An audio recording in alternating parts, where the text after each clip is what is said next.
Ya, Alhamdulillah. Sudah kembali kita bersama lagi. Terima kasih kami ucapkan ya kepada bis kita yang tetap setia menyaksikan Rampai Pagi untuk hari ini. Sekali lagi edisi pertemuan kita. Kita sudah berada di 22 Syaban 1447 Hijriah bersama dengan 10 sebetulnya 10 Februari 2026 Masihi. Ya, Alhamdulillah ya. Dan Auda, sekarang kita akan mengikuti bersama dalam segmen Bisaitah tu, di mana kita akan bicara mengenai dengan mengurus hati di tengah kesibukan dunia ya. Jadi kalau kita maklum ni, Alhamdulillah mengenai dengan perkara ini, kita telah menjumpa seorang tamu undang kita yang rasanya tidak asing lagi di Rampai Pagi, iaitu kita bersama dengan Yang Mulia Tuan Rusdi Bujang, kaunselor profesional. Assalamualaikum Tuan. Assalamualaikum warahmatullahi wabarakatuh. Alhamdulillah, apa khabar? Khabar Tuhan? Alhamdulillah bagus. Sendiri insyaallah. Alhamdulillah. Lama dah jumpa. Alhamdulillah. Kami Kita juga. lama tidak Rampai jumpa Pagi. Tuan ya. Syukur Alhamdulillah ya. Ya. Jadi tuannya kita hari ini berbicara mengenai dengan mengurus hati di tengah kesibukan dunia. Jadi alhamdulillah kita dipertemukan untuk hari ini, dan biasanya kalau segmen Bisaitah tu ini ia berbicara mengenai dengan aspek emosi, psikologi ataupun hati manusia. Jadi semua ini kita tahu betapa hidup ini terasa laju dan juga pantas, baik di tempat kerja, bersama dengan ahli keluarga ataupun komitmen untuk kita meneruskan kehidupan. Jadi tambah lagi kita ini akan melangkah ke bulan Ramadan ya, lebih kurang seminggu lagi. Jadi sebagai mukadimah, mungkin boleh Tuan kongsikan bersama dengan penonton kita ya, ke mana ada tuju perbincangan kita hari ini, iaitu mengurus hati di tengah kesibukan dunia. Silakan Tuan. Terima kasih Tana dan Isa. Dosa Tuan dalam soalan tadi itu perbincangan kalian ni yang menjurus kepada aspek psikologi juga mengurus hati. Dan ketani lagi lama kali tadi 22 Syaban sudah, artinya tinggal lebih ke 7 hari lah. 10 hari ya. 7 hari untuk tadi masuk ke bulan Ramadan. Jadi cuba mengaitkan hal ini lah. Tapi sebenarnya pada tahun ini tema yang saya ambil itu untuk sepanjang tahun ini sebenarnya untuk menyampaikan, sebab saya sudah bersama Rampai Pagi ini dari tahun 2020 sudah. Betul. 115 episod adanya siri-siri jadilah. Dan tapi tahun ini sebenarnya saya mau beri fokus pada kemahiran kaunseling, apa kemahiran kaunseling yang boleh digunakan dalam kehidupan sehari-hari itu. Cuma itu saya tu tidak dapat macam bila masuk ada tema-tema tertentu tu, saya mau mengupas kepada tema tu bang. Macam hari kita ni kebetulan memasuki, insyaAllah akan masuk bulan Ramadan. Saya akan cuba mengaitkanlah macam mana kita ni perihal signifikannya kita ni mengurus hati kita ni, dan macam mana dikaitkan dengan persiapan kita ni untuk masuk ke bulan Ramadan. Dan ya tadi itu kan lusa tua kehidupan dunia hari ini ya bukannya semakin silent, semakin sunyi, semakin perlahan, tapi semakin laju, semakin pantas. Dan kita ni manusia yang ada di dalamnya pun terbawa-bawa juga dengan arus perubahan zaman itu. Serba-serbinya akan sebab daripada makanan misalnya semua segera, makanan segera misalnya. Dan sebagainya lah. Dan ini sebenarnya kalau dibiarkan macam itu saja, kita ni macam autopilot tanpa kata ni merenung, mendalami tujuan, hikmah kata ni jadikan sebagai manusia. Kata ni akan autopilot maksudnya mengikut saja peredaran zaman itu. Jadi kalau kata ni terikut-ikut dengan macam itu, ini akan boleh menjejaskan kualiti kehidupan tani sebagai manusia. So Allah Ta'ala tu mendesain kata ni itu ada sebagai manusia ni, misalnya contohnya kata ni perlu berjemaah, bersuah muka, dan macam-macam hal lagi lah sebetulnya kata ni. Jadi kalau berkaitan dengan dunia ketani harian yang semakin sibuk, contoh kesibukan itu hampir saja macam notifikasi yang ketani terima saban hari, sambat malam hari itu. Kalau dulu-dulu tu pagi setiap kali. Tapi hari ini notifikasi itu melalui WhatsApp, melalui email, melalui itu tidak ada penghujungnya. So ini sebenarnya kalau dibiarkan macam itu, ini boleh menjejaskan kehidupan tani. Ya, kata orang istilahnya sering berpartisipasi. Berpartisipasi. Non-stop bah. Non-stop. Sama juga sebenarnya tadi melakukan kata ni overthinking misalnya. Ya, overthinking itu thinking itu tidak berlangsung lah kata ni berfikir. Yang salah satu overnya itu berlebihan itu. Sama dengan notifikasi yang ada ni tadi. Tadi berikan maklumat itu tidak apa-apa lah. Tadi perlukan itu tujuannya teknologi yang ada ni untuk memudahkan kehidupan kita ni. Tapi kalau ia berlebihan kan, sehingga tidak ada full stopnya. Jadi kita ni tu seolah-olah tu macam ada kerehatan, ada rehat. Sedangkan bagi manusia kita ni perlu rehat tu. So itulah artinya macam notifikasi tanggungjawab kita ni sekarang ya cuma sebagai di sini di tempat kerja, di rumah, di tempat dan sebagainya lagi. Kemudian lain lagi ekspektasi hari ini ekspektasi petani kepada anak-anak, guru-guru kepada pelajarnya. Ekspektasi itu sekarang ini semua makin meningkat. Bila kita melihat lagi contohnya saja kerja hari ini nadanya. Jadi kalau ada kerja mesti semua mendapatkan kelulusan cemerlang. Kalau semua kalau mendapat kelulusan cemerlang, itu akan menjadi kehidupan tani lebih stressful, menjadi lebih membebankan terpulang. Sedangkan Allah Taala menyuruh petani menjalani kehidupan ini sebagai khalifah jua, sebagai untuk petani menjalani kehidupan tani ini, menikmati kurnia Allah Taala. So artinya karena di sana tu rangsangan itu sepanjang hari depan dia putus dalam kehidupan petani hari ini. Nah, ini yang maksudnya tu petani ini perlulah sebagai manusia ini perlu kita mengurus hati kita itu dengan baik. Sebab kalau petani terperangkap dengan kesibukan yang berpanjangan ini, atau akan menimbulkan petani macam menjadi buri berterusan, tekanan yang berpanjangan, bahkan keletihan. Dan saya menyebut tadi pasal overthinking. Misalnya putus-putuskan, mikirkan apa lagi. Ini kalau ia berterusan satu, atau akan menyebabkan tadi itu kehidupan kita itu tidak lagi tenang, tidak lagi damai. Saya akan mengejar saja kehidupan kita yang ada penghujungnya ini. So, artinya mengurus hati yang saya maksudkan itu sebenarnya katanya itu perlulah ada ketikanya itu tadi merenung sejenak, memperlahankan diri, slowing down, macam apa yang sudah kita ini buat sebagai petani. Bila kita ini memperlihatkan diri itu merenung, merenung sejenak apa hati kita itu sebenarnya bukannya selalu orang macam mengaitkan dia ni malas ni. Bukannya pasal soal malas ataupun menjadi kurang produktif, bukan. Tapi bila kita ini berikan perhatian, perhatian kepada hati kita itu di sana. Sebenarnya sama macam kalau telefon kan, terlampau apps kita itu banyak dibuka dalam satu masa itu. Ia memperlahankan fungsi telefon itu. Terlampau banyak So dia mesti ditutup kan, ditutup so that telefon itu dapat berfungsi dengan baik. Dan dalam konteks manusia, kita ini sama lah tu hati kita itu. Kalau hati ini terlampau banyak yang di dalam hatinya tu, di batinnya, kalau kan dipikirkan, fikir di sini kan, hati ini dirasanya, disimpannya kan. Terlampau banyak itu hati itu akan meletuplah. Sebab yang dari kawal. So kalau dalam konteks kita ini orang Melayu macam kalau sudah terlampau banyak mendam perasaan petani satu sikap itu melatup sehingga kata ini mengamuk kata ini mengamuk. Dan selalu saya katakan saya mengamukkan ini orang Melayu yang pandai, bukan pandai apa sebabnya adalah bila dicari bahasa Inggris mengamukkan ini tidak ada bahasa Inggris orang putih pasal meminjam bahasa perkataan Melayu amok itu diinggriskannya emok, MOCK. Dia jadi saya berubah.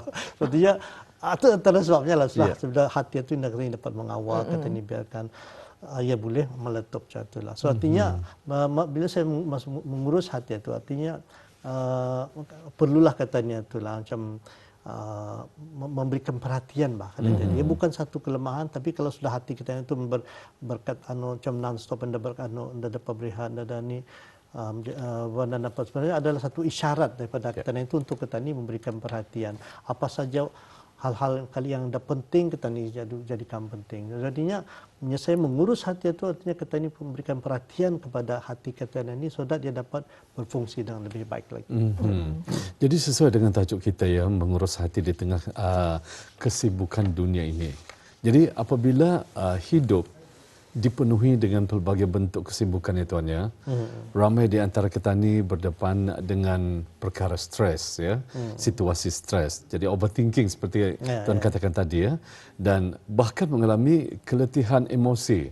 Kata tuan tadi juga ada menjelaskan dari sudut psikologi apa yang sebenarnya sedang berlaku dalam diri kita ni, terutama apabila hati terasa tidak tenang, resah, gelisah. Sebetulnya apa yang berlaku sebetulnya? So itu yang maksudnya tadi itu kalau tadi overthinking termasuk overload juga terlebih tadi terlalu memasukkan ke dalam hati kita tanpa kita ini mengurus. So dalam konteks counselling kan kalau saya ada berjumpa dengan klien apa yang saya lakukan itu kuliah datang dengan membawakan permasalahannya.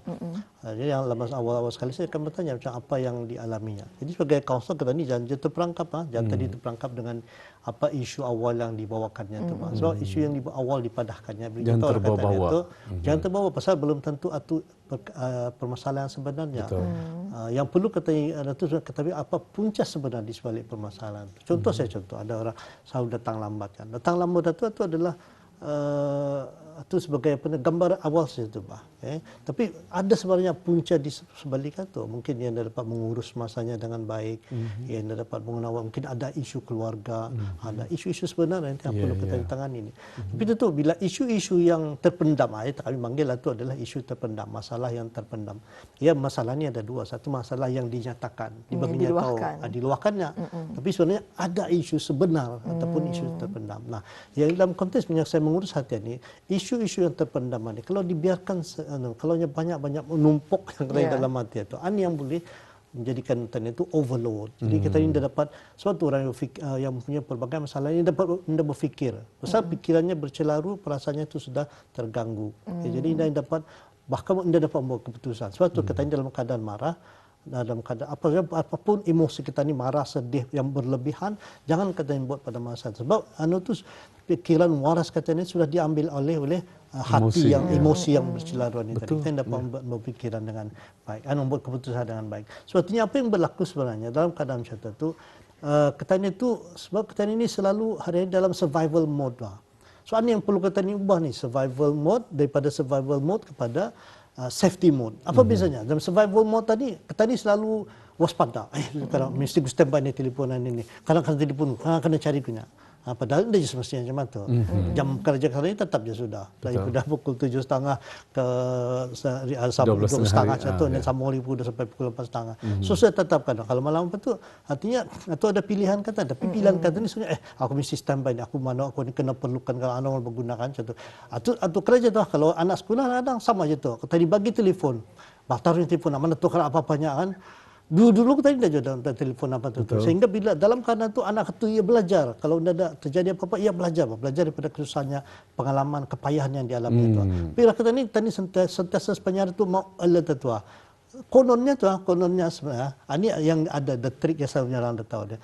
Ini dapatnya, ini untuk keselamatan anaknya ni.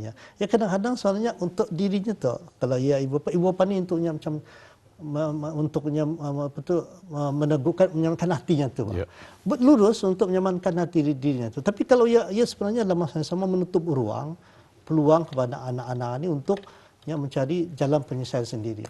So itulah nantinya tadi dalam survival itu maksudnya tadi itu hari-hari ini kita ni sentiasa berjaga-jaga, bagus berwaspada, tapi jangan berlebihan itu. Bahkan macam kita selalu melihat semua kehidupan ini segala daripada aspek masalahnya itu. Jadi bila kita ini melihat pada aspek itu yang menyebabkan kita itu menjadi kita ini melihat kehidupan kita ini dengan kacamata yang pesimis, indah optimis. Pesimis itu bersangka baik. Tapi kalau kita ini ubahkan persepsi itu karena daripada selalu melihat kepada yang pesimis kepada optimis, daripada negatif kepada positif, kehidupan itu akan menjadi lebih indah lah bila kita ini mampu membuat macam itu. So sedangkan orang yang dalam safe mode ini, artinya kita ini merasa selamat itu, ia akan selesai dalam keadaan tenang dan lepas tu ia boleh dapat macam mengurus perasaannya tu bah. Kalau ia marah misalnya ataupun orang lain marah, ia dapat mengawal kemarahannya tu. Kenapa aku jadi macam ni? Kenapa aku menunjukkan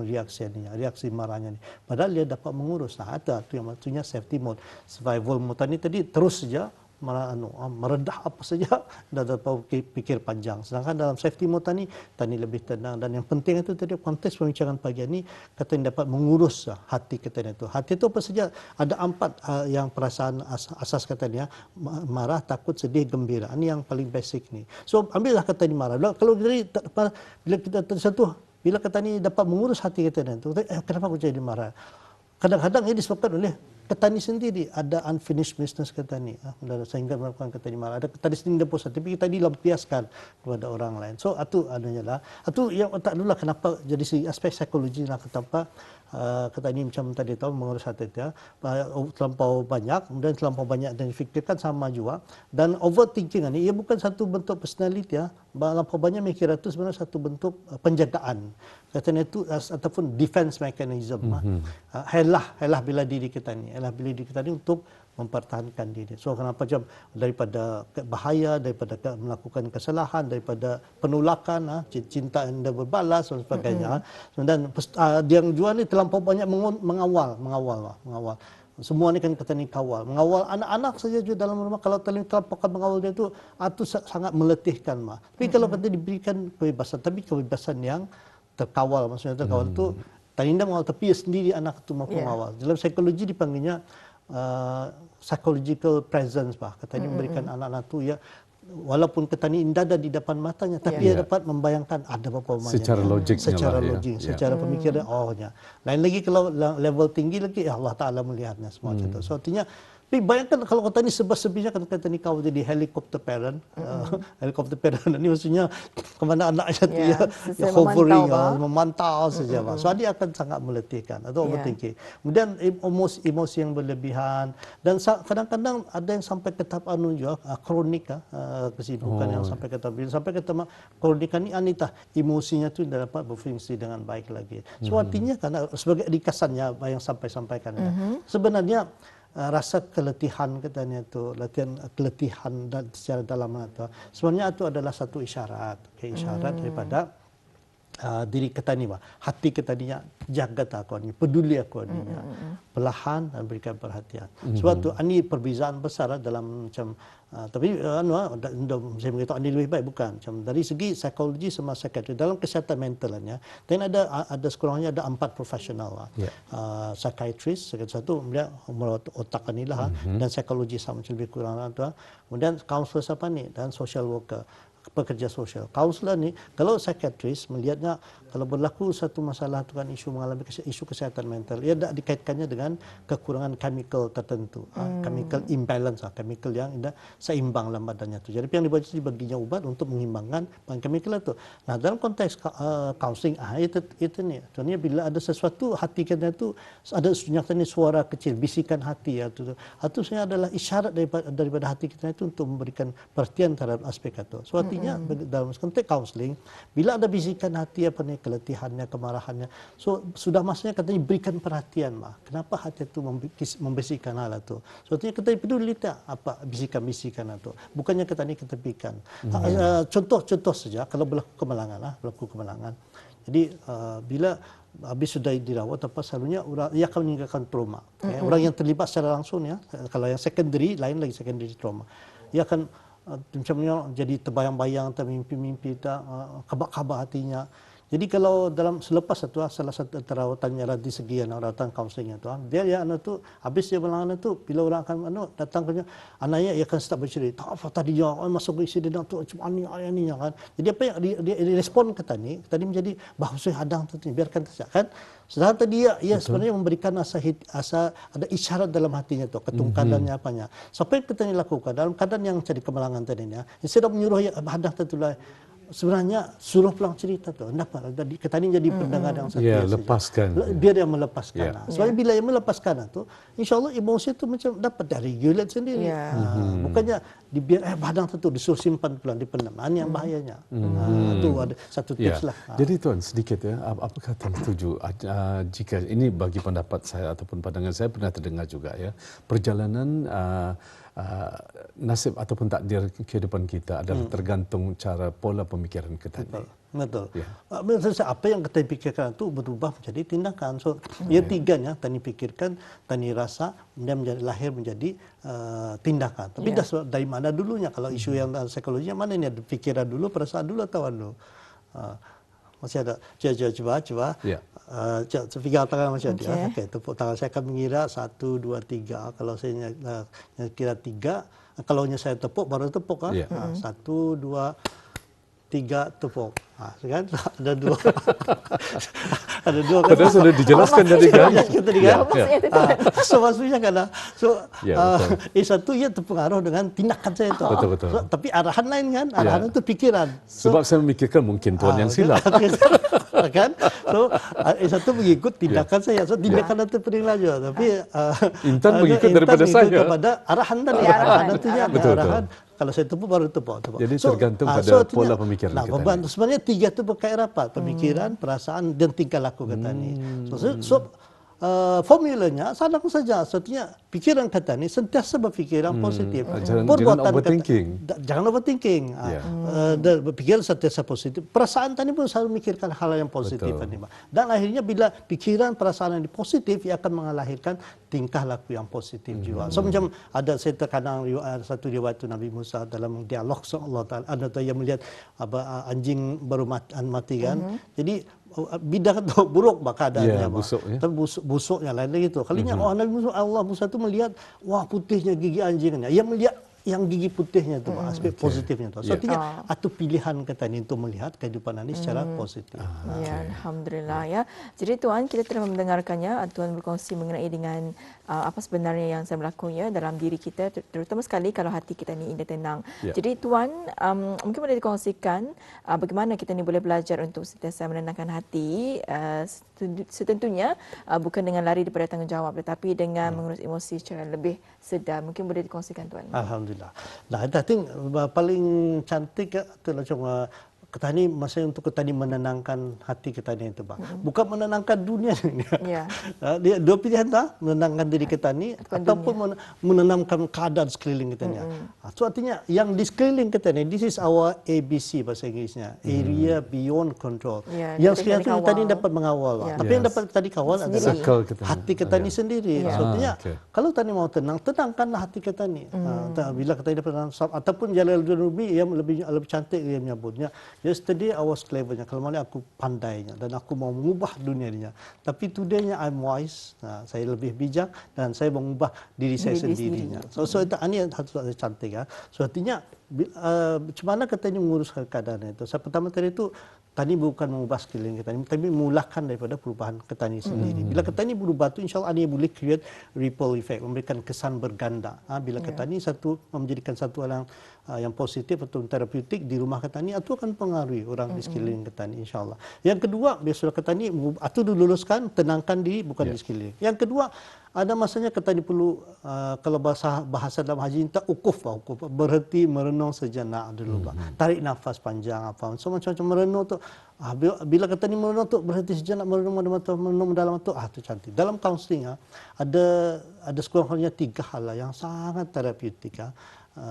Kalau saya sebagai kaunselor selalu saya biarkan satu macam contoh klien menangis misalnya.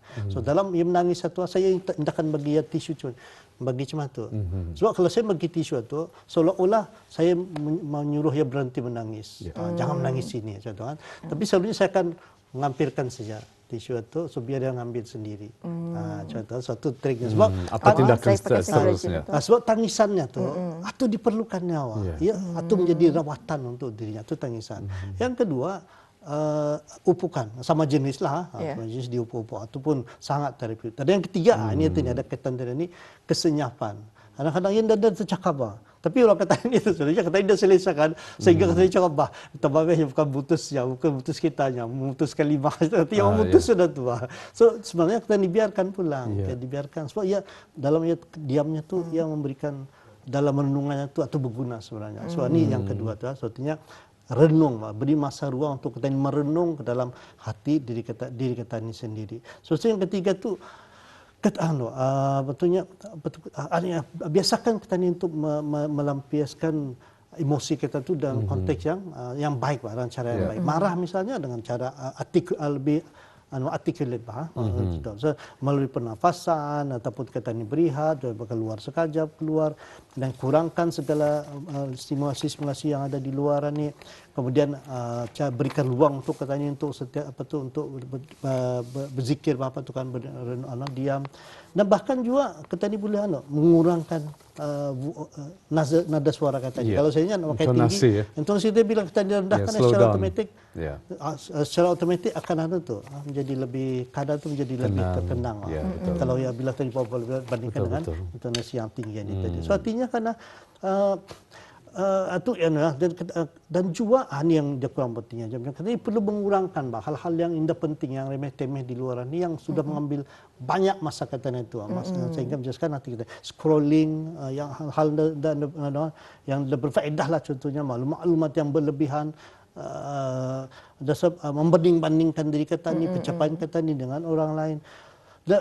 Dan daripada kata ni memberikan reaksi saja, setiap keadaan itu kata ni reaksi. Tapi kalau tadi belajar sebelum daripada reaksi kita ni bagi respon. Dua hal yang berbeza tu. So reaktif kita ni macam ada angin katanya macam ni. Tapi kalau kata ni reaksi, memberikan respon tadi sudah mengantisipasi. Tadi sudah tahu kadang tu tadi berikan. Suatu antara hal yang anulah. So artinya dan hari sekali tu tadi hati kita ni sebagai manusia ni we are not superhuman, bukan apa. Kan manusia biasa saja. So artinya janganlah kita ni kan menjadi menyempurnakan segala halnya. Untuk ke arah sempurna itu okey, tapi jangan tadi ekspektasi kita dijangkakan kita ni masalah kita untuk membawa semua permasalahan ni kunun-kununnya kan kita ni selesaikan. So artinya be realistic, kita ni dapat lebih mengawal keadaan. Baik Tuan, dalam masa relatif singkat ini ya, 2 minit ya masa untuk menghuraikan tajuk kita. Silakan. Alhamdulillah, terima kasih. Secara ringkas artinya dari sepanjang hari untuk mengurus hati itu. Pertama sekali itu tadi perlu beranjakan paradigmanya, itu maksudnya beralih daripada melakukan lebih banyak tapi melakukan sesuai dengan keadaan kemampuan kita ni. Being present, this is ini kedaku sebenarnya. Yang kedua tu jangan terlampaukan mengawal segala-galanya dalam kehidupan kita ini. Lepaskan ada hal-hal yang di luar daripada kawalan kita ini. Dan mengapa? Memang Allah Taala sebenarnya ada tak orang lain yang akan mengawal kita ni kawal sesuai dengan kemampuan kita ni, bukan yang di luar kemampuan kita ni. Yang ketiga tu dan nanti sudah puasa mendekati puasa kita ni perlu perlahan merenung ke dalam diri kita ni apa yang sudah aku buat. Adakah aku dapat mengurus hatiku dengan baik, hati orang lain macam mana. Suatu sebenarnya bila kita ni melihat memandang kepada hati kita ni itu bukan satu kelemahan tapi sebenarnya adalah satu kekuatan atau dipanggilnya atau adalah kecerdasan emosi kita ni, emotional intelligence kita ni, bila kita ni mampu memberikan perhatian pada diri kita ni sendiri dan juga orang lain. Akhir sekali itu artinya bila kita ni masukkan memasuki bulan Ramadan, masuklah dengan berniat, dengan sengaja kita ni dengan masa seminggu aku akan masuk cuma mempersiapkan, bukan hanya mempersiapkan diri kita ni secara fizikal tapi secara rohani kita ni, secara spiritual kita ni sudah mempersiapkan diri. Bila kita ni mampu mempersiapkan diri macam mana, insya-Allah kehidupan kita itu dan masuk ke bulan Ramadan itu akan menjadi lebih nyaman, lebih lazat sebab kita ni sudah tahu hati kita ni dan apa ekspektasi dalam bulan Ramadan kita ni. Betul. Insya-Allah. Alhamdulillah ya. Alhamdulillah, terima kasih yang kita ucapkan kepada tetamu kita ya Intan ya, bersama dengan Yang Mulia Tuan Rosli Bujang, merupakan kaunselor profesional yang telah menghuraikan mengenai dengan pengurusan ataupun mengurus hati di tengah kesibukan dunia ini. Apatah lagi kita akan berhadapan di bulan Ramadan. Terima kasih sekali lagi. Tuan dari kami di Rampai Pagi. Assalamualaikum. Assalamualaikum warahmatullahi wabarakatuh.